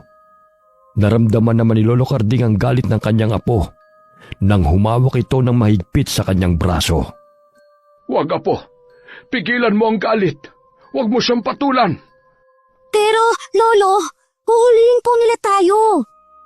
Ang gusto niya ay magpalit talaga tayo ng anyo sa lugar na ito para mahuli niya tayo at hatulan ng kamatayan. Pigilan mo ang iyong sarili. Pwede nyo namang ipagtanggol ang sarili nyo eh. Magsaaswang na kayo. Huwag nyo nang pigilan yan. Paano kayo lalaban yan? Gugusto na ba niyong mamatay kagad nang hindi man lang nakakagante? Tinanggap nyo na kagad ang pagkamatay ni Carmen? Hindi tayo magkatulad, Berting. Hindi kami pumapatay kagaya ng ibinibintang ninyo. Kitang-kita ko kung paano nilapan ng anak mo ang mga alagang hayop ni Parentonyo, tanda. Paano mo masasabing hindi kayo pumapatay? Kung ayaw nyo magpalit ng anyo, papalabasin ko na lang ang pagkaaswang nyo. Pagkasabi nun ay pinalibutan sila ng mga lalaking masasama ang ngiti at tingin sa kanila. Inilabas na rin ng mga kasama ni Mang Berting ang dala nilang itak at iniaamba sa maglolo. Sinusundan ng tingin ng maglolo ang bawat kilos ng mga lalaking humahakbang paikot sa kanila. Takot na takot si Corinne. Mahigpit naman siyang hinawakan ng kanyang lolo sa braso. Naunang umatake si Mang Berting. Hinagupit niya ng latigo ang maglolo. Paulit-ulit niyang ginagawa habang tumatawa. Pinipilit nitong pagpalitin ng anyo ang maglolo. Napaupo na si Lolo Carding para protektahan ang apo sa mga hagupit ng lalaki. Maya-maya'y nakarinig sila ng boss na pumipigil sa grupo ni Mang Berting sa pananakit sa kanila. Nang tignan ni Lolo Carding kung sino yun, nakita niya si Lola Yoli na dumating sakay ng tricycle na minamaneho ng anak nitong lalaki. Anong ginagawa mo, Berting? Bakit mo hinahagupit ng latigo ang dalawang yan? Ikaw pala, Aling Yoli. Ipapakilala ko lang sa iyo ang maglolo na ito. Sila yung mga tinutugis kong mga aswang. Napatay na namin ang anak ng matandang to. At silang dalawa naman ay nakatakas. Sa wakas, natagpuan din namin sila. Kaya kukunin namin sila at dadalhin sa aming lugar para doon parusahan. Ano ang patunay mo ng mga aswang sila? Hindi ka naman taga rito pero dito ka nagmamalupit. Umuwi ka doon sa lugar ninyo at doon ka manghuli ng mga aswang. Kung may aswang man sa lugar namin, hayaan mo kami ang humuli sa kanila. Hindi ka naniniwala na aswang sila? Hayaan mong ipakita ko sa iyo. Hahagupitin ko sila hanggang sa mapilita magpalit ng anyo. Tumigil ka! Walang aswang na gumagala kapag ganitong oras. Hindi ba't ang mga aswang ay takot sa sikat ng araw? Hindi mo kilala ang lahi nila, tanda. Huwag ka na makialam dito. Umalis ka na lang at dumiretso ka na sa pupuntahan mo. Kayong dalawa, sumakay kayo sa tricycle. Ako ang magdadala sa inyo sa barangay. Kung talagang aswang kayo, darating ang oras na magpapalit kayo ng anyo nang hindi sinasaktan. Ikaw naman, Berting, kung gusto mo makita ang pagpapalit nila ng anyo, dalawin mo na lang sila sa barangay. Bakit mo pinagtatakpan ng dalawang yan? Hindi ko sila pinagtatakpan. Inilalayo ko lang sila sa mga kagaya mong hindi nag-iisip. Dali-daling sumakay sa tricycle ang maglolo para makaiwas sa lalaki. Pagkatapos ay sumakay na rin si Lola Yoli sa tricycle at iniwang nagngingit-ngit sa galit si Mang Berting. Dinaanan nila ang asong hinihingi ni Lolo Carding. Pagkatapos ay umuwi na sila. Malalim na nag-iisip si Lolo Carding dahil naisip niyang hindi naligtas ang lugar na yun para sa kanila ng kanyang apo. Habang nag-iisip ay dumating si Lola Yoli para kausapin siya. Binigyan siya nito ng malaki-laking halaga at sinabihan siyang umalis na sa lugar at magpakalayo-layo. Sumang-ayon naman ang matandang lalaki sa sinabi ng kaibigan. Ang tanging iniisip na lamang niya ay ang kaligtasan ng kanyang apo. Habang nag-uusap ang dalawang matanda, ay pinapakinggang mabuti ni Corinne. Muling naalala ng bata ang kaawawang sinapit ng kanyang ina sa kamay ni Mang Berting. Dahil doon ay naisip niyang ipaghiganti na ang kanyang ina bago nila iwan ang lugar. Palihim siyang umalis habang nag-uusap ang dalawang matanda. Nagpunta siya sa likod bahay at doon nagpalit ng anyo bilang malaking aso. Mabilis siyang tumakbo at gamit ang kanyang ilong ay hinahanap niya kung nasaan si Mang Berting. Ilang minuto rin siyang tumatakbo hanggang sa makita na niya ang lalaki na naglalakad sa ilang na lugar kasama ang ilang kalalakihan. Nagtatawanan pa sila habang naglalakad. Nagpapayabangan din kung ilang aswang na ang kanilang napapatay. Nagtago muna sa makapal na damo si Corinne habang kumukuha ng tiyempo na sumalakay. Nang makakuha na siya ng pagkakataon, bigla niyang ginulat ang mga lalaki sa kanyang pagsulpot. Uy, mga pare! May sumulpot na malaking aso! Mukhang galit na galit to ah! Sino kumakain ng aso sa inyo, ha? Hulihin natin siya at gawin nating asusena! Sakto din to pampainit ng katawan! Pwede rin pulutan! Hindi nyo na magagawa sa akin yon. Dito na kayo mamamatay sa lugar na ito. Ba't nagsasalitang aso? Kapag sinaswerte ka nga naman, aswang na ang lumapit sa atin.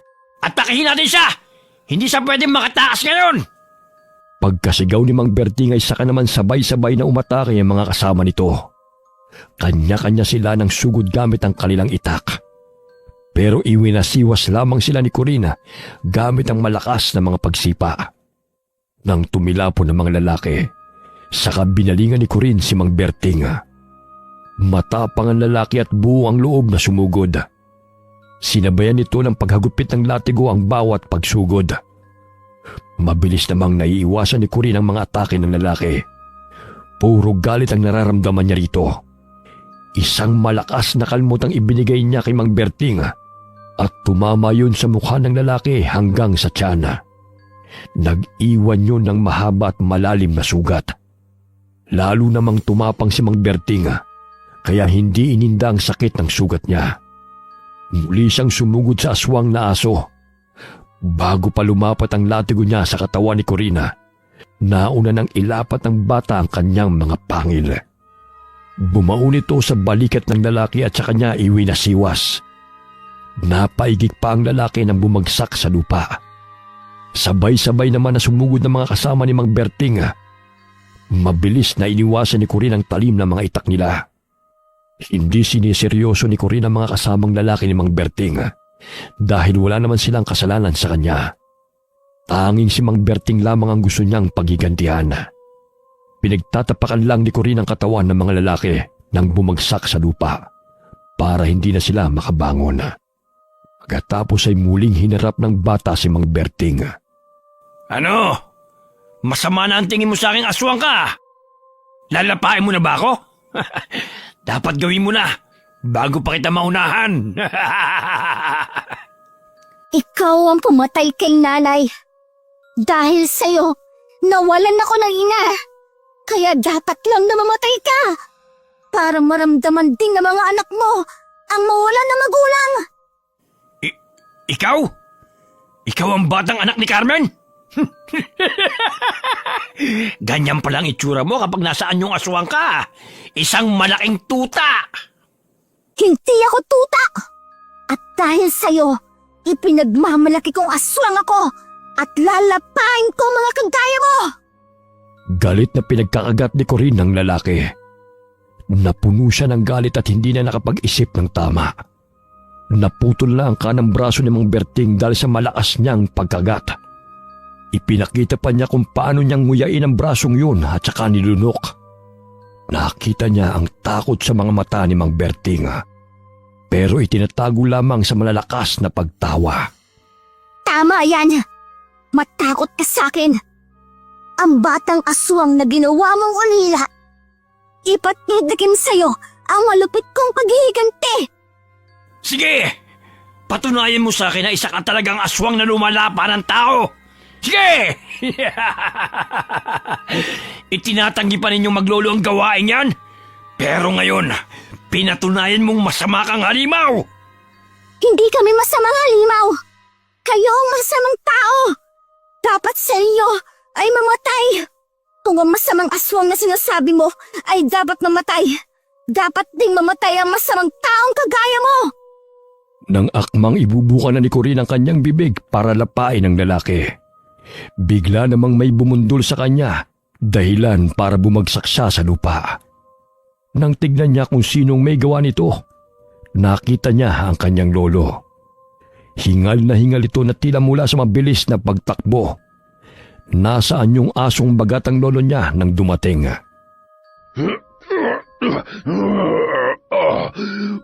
Huwag, Apo. Sinabi ko sa iyo na huwag kang papatay ng tao, hindi ba? Lolo, hindi siya pwedeng mabuhay. Kung aalis na tayo sa lugar na ito, dapat muna siya mamatay. Pinatay niya si nanay. Pero kung papatayin mo siya, wala ka na rin pinagkaiba sa kanya. Ayaw ko maging halimaw kakagaya ng tingin nila sa'yo. Hindi natin kailangan ipaliwanag sa iba kung ano tayo, dahil wala namang maniniwala. Ang mahalaga, nabubuhay tayong walang pineperwisyong iba. Tama na, Apo. Ayaw kong pumatay ka ng tao. Lolo, galit ako sa kanya. Alam ko, pero ang panahon ng siyang mag-aalis sa galit na yan. Hindi yan maaalis kahit patay na siya. Huwag mong balutin ang galit at paghihiganti ang puso mo. Hindi yun magugustuhan ng nanay mo. Lolo! Pabayaan mo na sila. Umalis na tayo. Ha! Nagdrama ba kayong dalawa dito? Hindi pa niyo ako tapusin kaagad. Magsisisi kayo dahil binuhay niyo pa ako. Wala akong pakialam kung mabuti o masama kayong aswang. Basta halimaw, papatayin ko! Naglalakad ng palis ang maglolo nang umatake si Mang Berting. Dinampot niya ang itak na nasa lupa at mabilis na itinarak sa likod ng matandang lalaki. Parehong nagulat sina Lolo Carding at Corin. Nang tignan ni Corin ang kanyang lolo, umatungal siya nang makitang nakatusok sa likod ng matanda ang itak at tumagos sa tiyan nito. Mabilis na bumagsak sa lupa ang matanda. Tumingin pa si Lolo Carding kay Mang Berting na walang mapaglagyan ng tuwa dahil nasaksak niya ang aswang. Muling nag-igting ang galit kay Corina. Lalong namula ang kanyang mga mata. Umaba ng doble ang kanyang mga pangil at mga kuko. Tumulo ang malapot niyang laway dahil sa matinding galit. Isang halimaw ang tingin niya kay Mang Berting, kaya sinugod niya ito ng ubod lakas. Itinumba niya sa lupa ang lalaki at kinubabawan. Pinagkakagat niya ang katawan nito ng walang humpay at sa huli ay itinarak niya ang matulis niyang kuko para dukutin ang puso. Isinunod niyang kunin ang mga laman loob matapos warakin ang tiyan nito. Sa kanya kinain ng walang pag-aalinlangan. Pagkatapos ay tumingala siya sa langit at umalulong ng malakas. Sa takot ng mga kasama ni Mang Berting, pinilit nilang tumakbo palayo kahit may mga bali na sa kanilang buto. Maya-maya'y bumalik na sa anyong tao si Corina at naliligo siya sa dugo ni Mang Berting. Umiiyak niyang nilapitan ang kanyang lolo. Lolo, huwag niyo po akong iiwan. Pagagalingin po kita. Gagaling ka diba sa laway ko, Lolo? Apo, mangako ka. Yan na ang una at huli mong papatayin na tao, ha? Masama po siya. Pinatay niya si nanay, tapos sinaktan ka po niya. Oo, kaya sapat na ang paghihiganti mo. Nakaganti ka na, Apo. Wala nang dahilan para manakit ka pa ng iba. Ayaw kong maging halimaw ka, Apo. Opo, Lolo. Pangako. Hindi na po ako mananakit ng tao. Umuwi na po tayo. Gagamutin po kita. Kapag magaling ka na po, aalis na tayo dito. Doon na po tayo sa hindi tayo kilala ng kahit na sino. Oo, Apo. Uuwi na tayo. Palagi mong tatandaan na mahal ka namin ng nanay mo. Palagi siyang nakatingin sa iyo kahit nasa malayo. Ngayon, gagabayan kita palagi kahit saan ka magpunta. Makakasama mo ako. Alam kong matapang kang bata. Hindi ka matatakot mamuhay mag-isa. Babalik tayo doon kay Lola Yoli mo. Alagaan ka niya. Sinabi kong alagaan ka niya. At nangako siya sa akin. Lolo, huwag na po kayo magsalita. Lalang dumadami ang dugo na lumalabas sa sugat ninyo. Halika na. Kain ko na po kayo.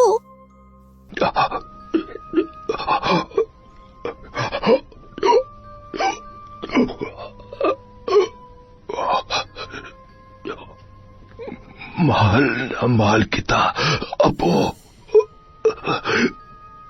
Umuwi na tayo.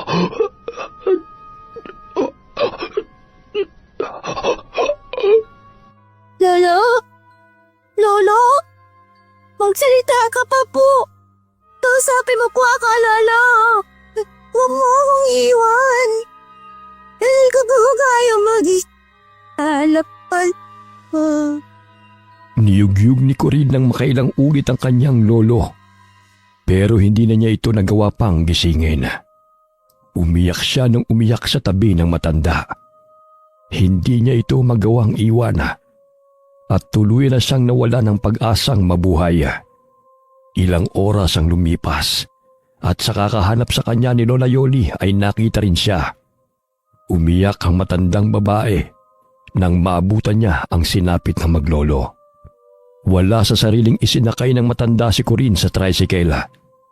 Kinuha rin nila ang bangkay ng kaibigan at dinala sa kubo nilang maglolo. sa tabi ng puno ng bulak na malapit sa kubo. Doon nila inilibing ang matandang lalaki. Matapos tabunan ng lupa ang hukay, ay muling umiyak si Corinne. Nagsaaswang na bagat pa sa anyong malaking aso at pilit na hinuhukay ang labi ng kanyang lolo habang umaalulong. Panay naman ang awat sa kanya ni Lola Yoli. Tama na, Apo. Patahimikin mo na ang lolo mo. Maging matatag ka. Ayaw niya mabuhay ka sa galit at lungkot. Ang gusto niya maging matapang ka. Hindi kita pababayaan. Tawarin niyo po ako. Matigas ang ulo ko. Bumalik ka na. Hindi ko po kaya mag-isa. Paano na po ako ngayon? Lolo. Ibiniling ka niya sa akin. Huwag ka na mag-alala. Saan na po ako pupunta, Lola? Mag-isa na lang po ako. Isasama kita sa probinsya ng kapatid ko. Doon muna tayo sa kanya. Babalik na lang tayo kapag malaki ka na. Kailangan na nating umalis. Magmadali ka.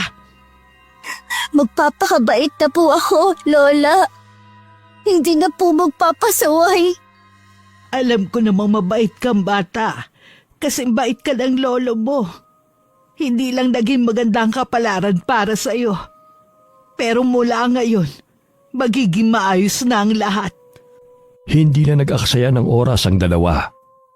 Nang gabing yun ay inilisan nila ang lugar. Pumunta sila sa kapatid ni Lola Yoli na nasa Marinduque. Ilang taon nang lumipas nang bumalik ang maglola sa Capiz. Saktong panahon yun ng kanilang pagbalik dahil tahimik na ang kanilang lugar. Naging payapa na mula sa mga kwentong aswang. Wala na rin mga taong tumutugi sa ganoong mga halimaw. Malaki na ang pinagbago ng lugar dahil ang mga naroon ay naging magkakaibigan na at dumami na rin ang mga bahay. Binalikan ni Corinne ang lugar kung saan dating nakatayo ang kubo nilang maglolo. Iginala niya ang paningin sa paligid hanggang sa matuon ito sa umbok ng lupa sa tabi ng isang puno. Ginapangan na ng mga damo ang libingan ng kanyang lolo. Naroon pa rin ang puno ng bulak at naglalabas na ng mga bulaklak ang bunga nito. Lolo, bumalik na po ako. Kumusta na po kayo? Alam kong masaya po kayo ni nanay dyan. Mababait po kayong aswang, kaya tatanggapin po kayo sa langit. Salamat po pala, kasi bago kayo nawala, ibinilin po ninyo ako kay Lola Yoli. Napakabuti po niya. Meron po kayong isang napakabuting kaibigan. Hindi po niya ako pinabayaan. Salamat po ng marami kasi hanggang sa huli, ako pa rin po ang inisip ninyo. Mahal na mahal ko po kayo ni nanay. Nananalaytay pa rin po sa akin ang pagiging aswang. Pero mabuting aswang po ako. Tinupad ko po ang pangako ko sa inyo na hindi ako mananakit ng tao. Tama ka po. Masarap mabuhay na maraming kaibigan. Masaya na po ako ngayon. Salamat po sa lahat. Nandito ka na pala agad. Hindi ka pa nagpapahinga. Kadarating lang natin eh. Sa bagay, hindi kita masisisi. Alam kong nasabik din sa iyo ang lolo mo. Masayang masaya yun, Chuck. Kasi lumaki kang mabuting bata. Dahil yun sa inyo, Lola. Ginabayan po ninyo ako ni Lola Dan doon sa Marinduque. Marami po akong natutunan sa kanya. Lalo na kung paano kontrolin ang pagiging aswang ko. Kung hindi po dahil sa inyo, baka napahamak na po ako. Salamat po, Lola. Magiging masaya ang lolo mo kapag nagkita kami. Masasalamatan niya akong talaga. Nakabawi na ako sa utang na loob ko sa kanya. Napakarami niyang naitulong sa akin. Oo nga pala, napagod ang nanay mo kasi kung saan-saan mo siya dinala. Panahon na para pagpahingahin mo na siya. Oo nga po pala, itatabi ko po siya kay Lolo. Oo, Dapat nga magkasama sila sa himlayan. Inilabas ni Corinne ang garapon na naglalaman ng abo ng kanyang ina mula sa kanyang baga. Naghukay siya sa ibabaw ng puntod ng sapat na lalim para ibaon ang garapon. Pagkatapos ngumiti at muling nagpasalamat sa kanyang lolo at sa kanyang ina na alam niyang kahit wala na sila sa mundo ay nakagabay pa rin sa kanya. Ilang sandali pang itinagal niya roon hanggang sa inaya na siya ni Lola Yoli na bumalik sa bahay nila. Habang naglalakad ay kinausap niya ang matanda. Lola, pwede po ba ako magtayo ulit ng kubo doon sa pinagtayuan namin ni Lolo dati? Gusto ko pong doon tumira para makasama ko po sila. Oo, pwede. Pero hindi pa ngayon. Po? Kailan po? Kapag nag-asawa ka na, abay kadalaga mong babae magbabahay ka mag-isa. Hindi pwede. Matatagalan pa po kung mag-aasawa ako. Saka, sa tingin niyo po, may magkakagusto sa akin? Bakit naman wala? Maganda ka naman. Pero isa po akong aswang. Mabuti kang aswang. Makakatagpo ka ng tunay na magmamahal sa'yo na hindi ka huhusgahan. At tatanggapin ka ng buong buo. Sabi niyo po naniniwala po ako doon. Pero sa ngayon po, bawal muna mag-asawa. Aalagaan ko pa po kayo, Lola. Sakto po at ang mga anak ninyo ay abala na po sa mga buhay nila. Ang mga apo naman po ninyo nagsisipag-aral pa. Ako na lang po ang mag-aalaga sa inyo. Ay, ikaw lang talaga. Kapag hindi mo inayos ang pag-aalaga sa akin, isusumbong kita sa lolo mo. Hala, si Lola! Ilang araw na ang lumipas at nagkaroon na rin ng mga kaibigan si Corinne. Dahil sa sekreto ng kanyang pagkatao, naging mailap siya sa mga tao. Pili lamang ang kanyang kinakaibigan. Hindi rin niya sinasabi sa mga ito ang pagiging aswang niya. Pero isang dayo ang kumuha sa kanyang atensyon. Malakas ang kutob niyang katulad niya rin ito. Nararamdaman niya at naamoy ang lalaking dayo. Alam niyang pareho silang nagpapakiramdaman. Hanggang isang araw, hinarang siya nito pagkagaling sa tindahan. Nakipagkilala ang lalaki at sinabing gustong makipagkaibigan. Inilahad pa nito ang kamay at ng kanyang abutin. Naramdaman niya ang bahagyang paghaba ng kuko ng lalaki. Nanlaki ang mga mata ni Corinne at kaagad na binawi ang kamay sa binata. Nang tignan niya ito sa mga mata, naging kulay pula na ito. Isang napakagandang ngiti ang iniwan sa kanya ng binata bago ito umalis. Dumagundong ang kaba sa kanyang dibdib sa di niya malamang dahilan. Dali-dali siyang umuwi sa bahay at ikinuwento yun kay Lola Yoli. Ano ka mo? May dayong aswang dito sa atin. Opo, Lola. Pero mukha naman pong mabait.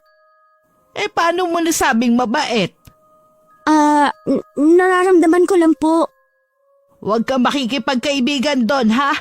Delikado. Hindi ka dapat nakikipagkaibigan sa mga aswang. Baka mamaya masamang impluensya yan. Opo, kikilalanin ko po ng husto, Lola. Ano kikilalanin? Tumigil ka. Hindi ka makikipagkaibigan sa kahit na sinong aswang. Hindi na kumibo si Corinne. Hindi na siya nakipagtalo pa sa matanda. Pero mula noon, tuwing gabi, may isang magandang pusang kulay puti ang palaging tumatambay sa kanilang bakuran. Nangungusap ang mga mata nito sa tuwing nakatitig sa kanya. Pero kapag nilalapitan niya, ay mabilis namang umaalis ang pusa. Umalis? Ano yun? Nahiya? Lo? Connie, nasa ka na namang bata ka, ha? Nandyan na po, Lola! Dalian mo nga. Maglatag ka na at gusto ko nang matulog. Opo! Pagkatapos niyang ipaglatag ang matanda, ay inalalayan niya itong mahiga.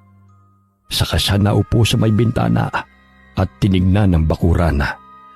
Hinahagilap ng kanyang mga mata ang pusang nakita. Ano pa bang tinitignan mo riyan? Bakit hindi ka pa matulog? Lola, parang gusto ko pong mag-alaga ng pusa. Gusto ko yung kulay puting pusa. Ang ganda kasi ng mata niya eh. Tapos ang sarap niyang titigan. Mukha siyang mabait. Akala ko ba ayaw mo ng pusa? Di ba aso ka? Ngayon gusto mo na ng pusa? Po? Hindi naman po masama makipagkaibigan sa pusa, Lola. Dapat hindi po tayo namimili ng kaibigan. Tama ka. Pero matulog ka na. Isarado mo na ang bintana. Opo. Bago isarado ni Corinne ang bintana, nakita niyang muli ang puting pusa. Nakatingin ito sa kanya at kulay pula ang mga mata nito. Nginitian niya ang pusa, saka isinara ang bintana. Wakas. Nandiyan na po pala kayo.